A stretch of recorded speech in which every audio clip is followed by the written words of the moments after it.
My mother insisted I pay for her luxury vacation, saying, "You should spoil me. I gave you life." When I declined, she cried to my siblings that I was ungrateful and selfish.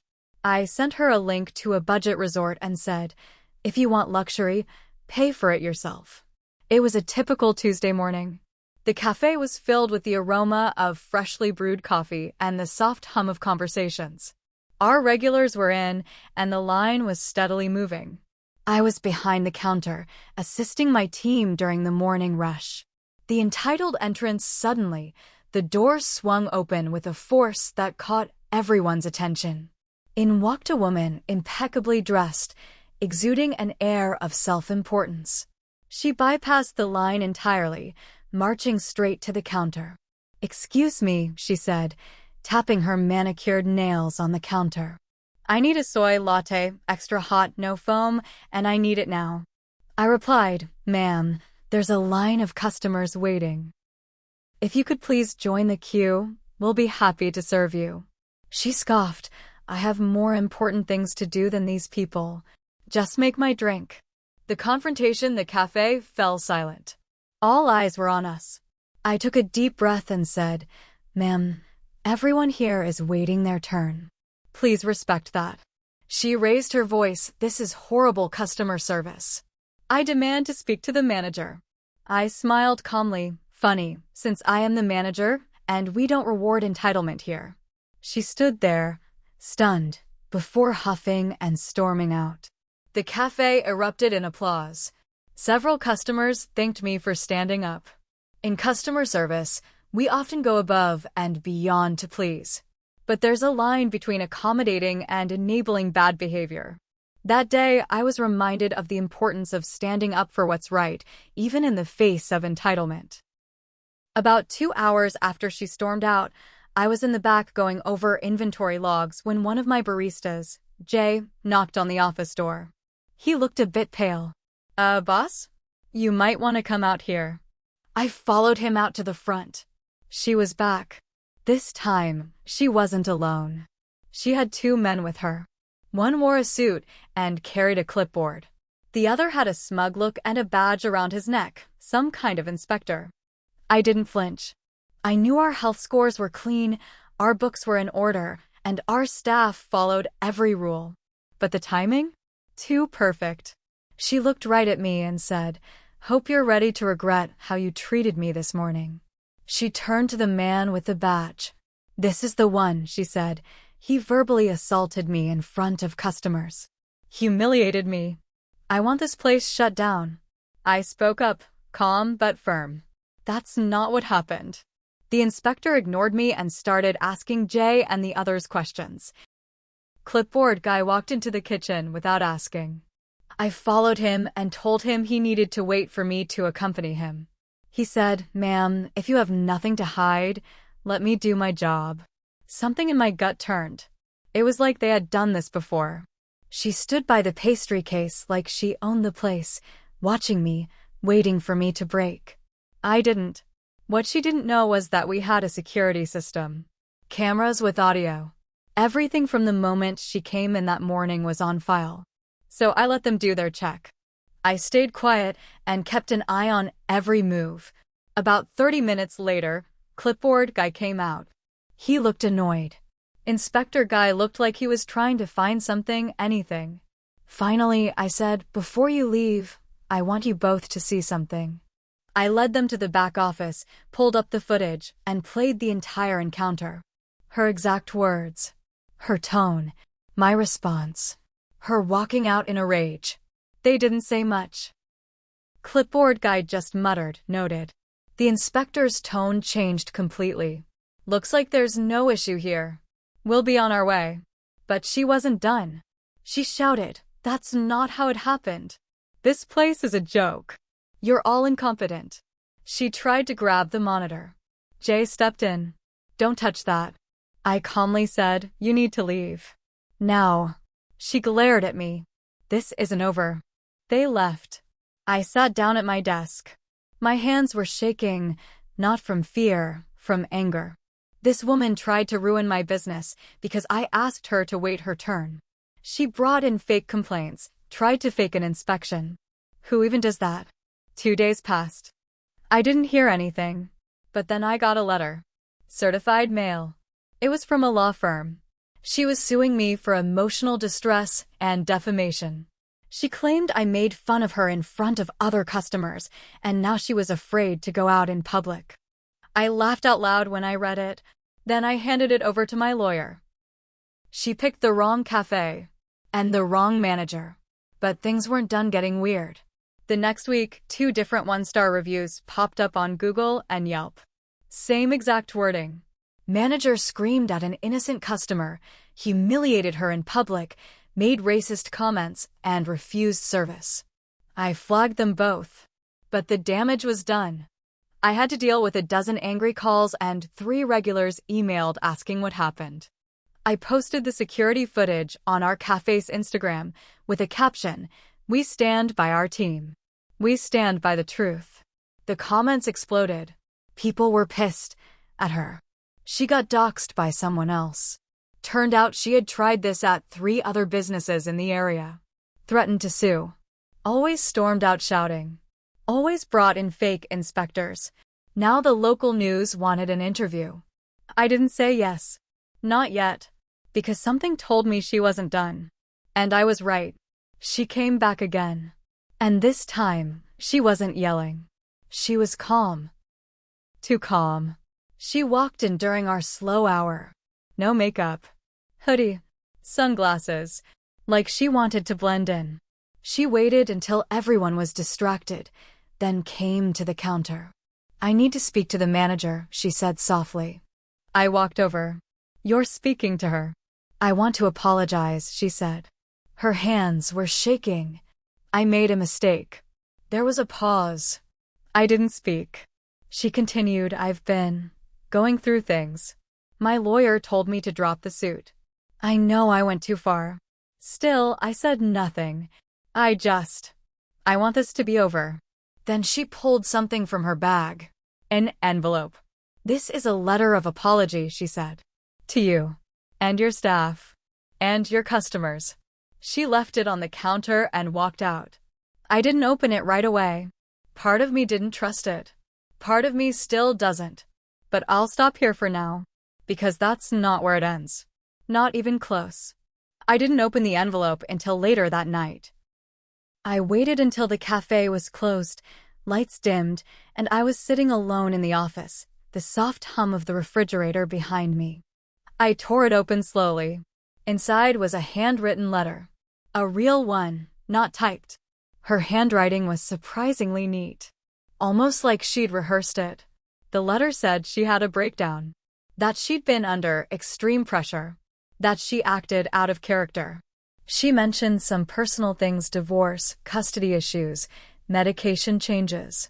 It read like someone trying to seem human again. Trying to explain.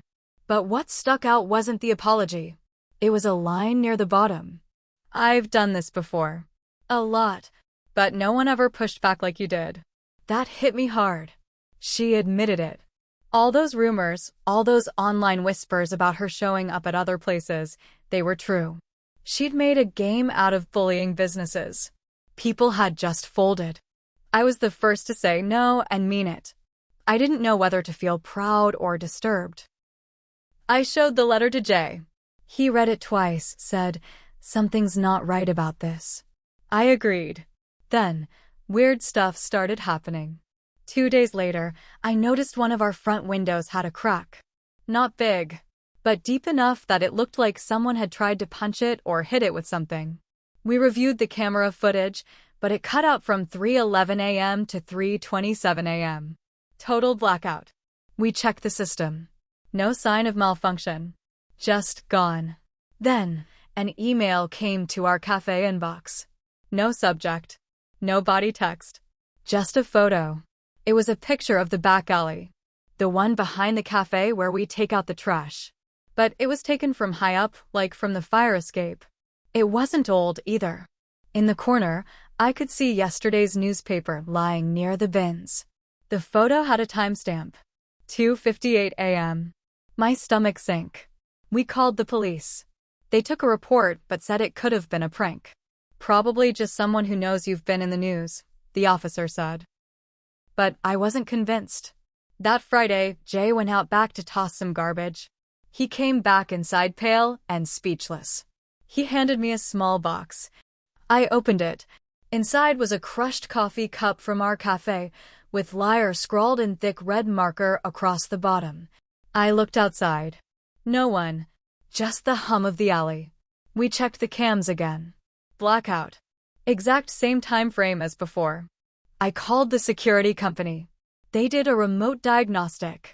Everything was working fine. That night, I didn't sleep. I started keeping a bat behind the counter. I didn't tell the staff. No point in scaring them. The next morning, there was a knock at the cafe door. Before opening hours. It was a different woman. Early 40s. Nervous. Clutching her purse like it held her whole world. She asked if she could talk to me alone.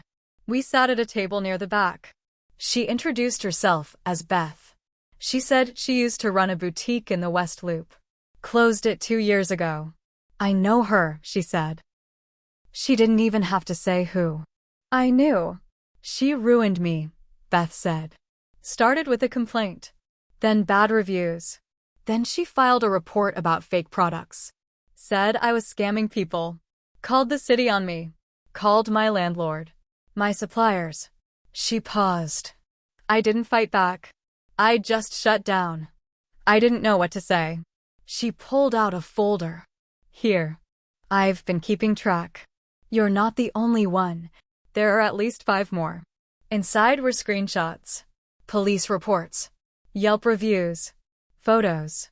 All different businesses. All same tactics. Complaints. Inspections. Legal threats. Social media lies. Some even had the same phrasing she used on us. This isn't someone having a bad day, Beth said. This is her hobby. My skin crawled. I made copies of everything. I started building a timeline.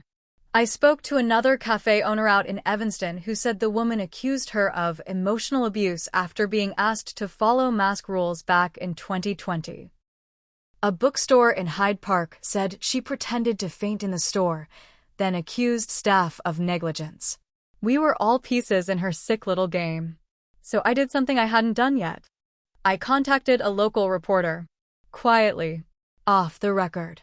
I gave her the story, the footage, the letters, everything Beth brought. She said, this might take time. But I'm interested. Then, just when things started to feel like they might settle, I got a phone call on the cafe landline. Blocked number. I answered. A man's voice. Deep. Calm. Drop the story, he said. Or you'll regret it. Then the line went dead. And now I can't tell if this is still just about coffee anymore. I called the cops again. Told them about the call. They said there wasn't much they could do with a blocked number, but they filed a report anyway. The officer asked if I felt unsafe. I told him, not yet. But I'm getting close. That night, I took the bat home with me. The reporter I spoke to, her name was Allie. Kept digging. She called me 2 days later. I found something, she said. Turns out, the woman, let's call her Miranda, wasn't just harassing random shops. She had a history. Civil suits. At least 7 of them. All dropped before trial. All with settlements or gag orders. She used fake names, fake claims, always backed off before court. Probably because she didn't want things on record. Allie said some of the people she tried to ruin were too scared to talk. Others just wanted to forget. Then came the twist that made my blood run cold. One of her inspectors? The clipboard guy? Not even a real inspector. Used to be a fire marshal. Got fired years ago. No license. Nothing. Just followed her around pretending to be legit. They were a tag team. Played roles. Scared people into silence. I told Allie to go public. She said not yet. She wanted it airtight. And while we waited, things got worse. One of my baristas, Chloe, had her tires slashed in our back lot. No note. No cameras caught it. Jay got followed home once. Some guy in a black SUV. Parked across the street for 20 minutes. Jay said he didn't get out, didn't say anything. Just watched. I started losing sleep. I had nightmares about fires, lawsuits, cops banging on the cafe door. One night, I stayed at the cafe late. Just couldn't go home. I was sitting in the dark, scrolling through more of Beth's folder when I heard it. Glass breaking. The back window. I ran out with the bat. Saw someone slipping through the alley. Hooded. Fast. I chased them. Didn't even think. Just ran. I lost them after a block. Called the cops again. They came, looked around, took another useless report. The next morning, Allie called again. She was ready. We're going live at 6, she said. It's all in the piece. The false inspections. The lawsuits. Her history. Your footage. Everything. I sat at the counter and waited. At 6:04 p.m., the local news lit up with the headline. Chicago business owners speak out against serial harasser. They showed her face. They showed her yelling in our cafe. Her words. Her threats. Beth spoke. So did the Evanston guy. Chloe. Even Jay. It was loud. It was brutal. It was real. By 7 p.m., our cafe's phone was ringing nonstop. Messages poured in. Support. Apologies. People offering help. At 7:26, I got another blocked call. I answered. She didn't say anything. Just heavy breathing. Then you think you've won? You ruined everything. I didn't respond. I just let her talk. You'll pay for this, she whispered. Then the line went dead. The next day, her lawsuit was dropped. Quietly. Her fake inspector friend? He got arrested for impersonation and harassment. Turns out, he had warrants. She disappeared for a while. Until 1 week later, when she showed up at the cafe again. This time, she was crying. No makeup. No swagger. Just wrecked. You don't know what you've done, she said. They fired me. My ex took my kid. My name's ruined. I've lost everything. I stared at her. I wanted to feel sorry. Part of me almost did. Then she said, you could have just made the coffee. You didn't have to destroy me. I looked her dead in the eye and said, you destroyed yourself. I just showed people the truth. She stood there for a second longer, then turned and walked out. No more threats. No more yelling. Just gone. We haven't seen her since. Beth reopened her boutique last month. Jay got promoted to assistant manager. Chloe switched to morning shifts. Business is better than ever. As for me, I learned something ugly about myself during all this. I liked the power I had when the story went public. I liked the fear in her voice. I liked that I could make her disappear with one phone call. That scared me. Because in trying to fight back, I realized I'd become a little bit like her. I pushed. I cornered. I wanted her to suffer, not just stop. I crossed the line. Not legally. But morally? I still think about that. I didn't just want her to stop hurting others. I wanted her to hurt. And she did. So yeah, I won. But it changed me too. Not all victories are clean. Some leave marks. Even when you're right. Especially then.